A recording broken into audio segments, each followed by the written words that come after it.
Joining me live now is Daniel McAdams, Executive Director, Ron Paul Institute for Peace and Prosperity. Thank you so much for joining us today. Now, going back to the previous story, medical professionals, they have raised concerns about the comments that US President Donald Trump made, suggesting that scientists should explore if inserting disinfectant or, in fact, UV light substances into COVID-19 patients might help them clear the disease. However, the US president is defending his comments, claiming them to be sarcastic.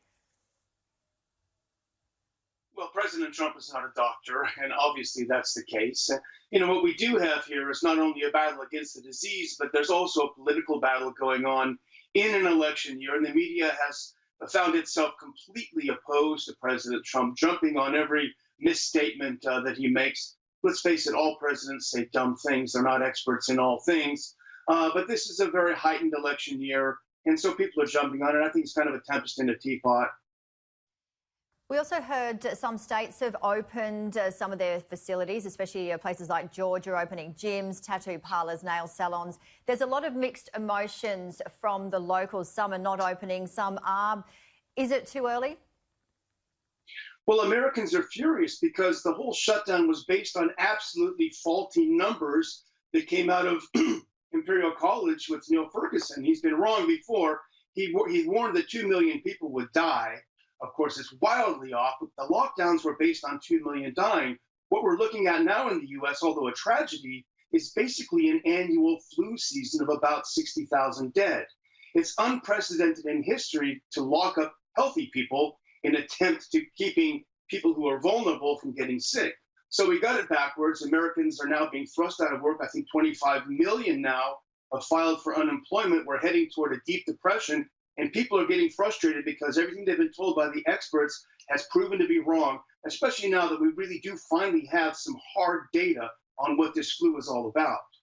Yeah, and we're not only hearing the nail salons and the tattoo parlours and bowling alleys being open, but there's talk of next week places like Tennessee opening their restaurants to, 50% capacity. Well, what we need to look at, there are 8 states in the United States that did not do a lockdown. And so if their theory is correct, the lockdown is necessary to prevent the spread of this disease, those states should have astronomical infection and death rates, and especially infection to mortality ratios. And they don't. South Dakota is really no different than a state with similar population that did a lockdown. South Dakota did no lockdown. So we're not seeing this vast disparity that we should see from non-lockdown states to lockdown states. So people living in lockdown states are saying, hang on a minute, we're not dying any less than the others, yet we're unemployed and we're facing severe problems with our financial and our mental health from being locked up. So that is what's driving a lot of this resistance in the U.S. A lot of resistance, but we're also hearing from the World Health Organization saying that there is no evidence that people have recovered from COVID-19, are immune from a second infection. New York Governor Andrew Cuomo is pushing for further testing. We have some very good testing here in Australia, but yes, Andrew Cuomo expecting to double the testing up to 40,000 per day. Well, we already have massive testing that's gone on in California and in New York, and we have a lot of doctors that are coming out now that have been doing the testing. There have been a couple of doctors in Bakersfield with massive data saying that the infection to mortality ratio is actually quite low, 0.03%. So there's plenty of data coming out. There's a huge Stanford study of Santa Clara County that found the same thing. Millions more Americans have gotten this virus and have not even gotten sick, have been asymptomatic. That's good news because it suggests that we're developing a community immunity, a herd immunity, and that is historically the way we defeat viruses. In fact, that's how vaccines work. They speed up the process of developing an immunity to the virus. And we're further on the way than the experts said we were. And the number of cases in Ecuador have doubled in one day. We're seeing huge numbers there.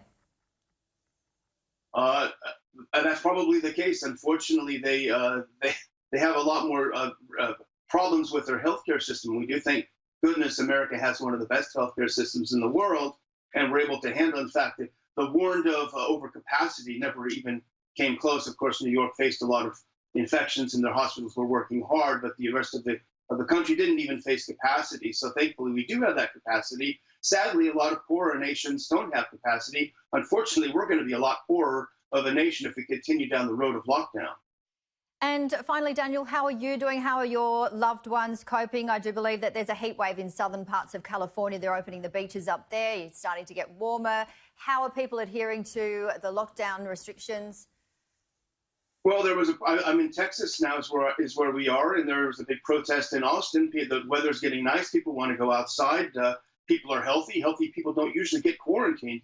There are plenty of resources to take care of people who are vulnerable, who are elderly, who have health problems. We should devote those resources to protecting those people and let the rest of us go out. And that's how Texans feel by and large. Daniel McAdams, thank you very much. Executive Director of Ron Paul Institute for Peace and Prosperity. You stay well. Thank you so much. Thanks.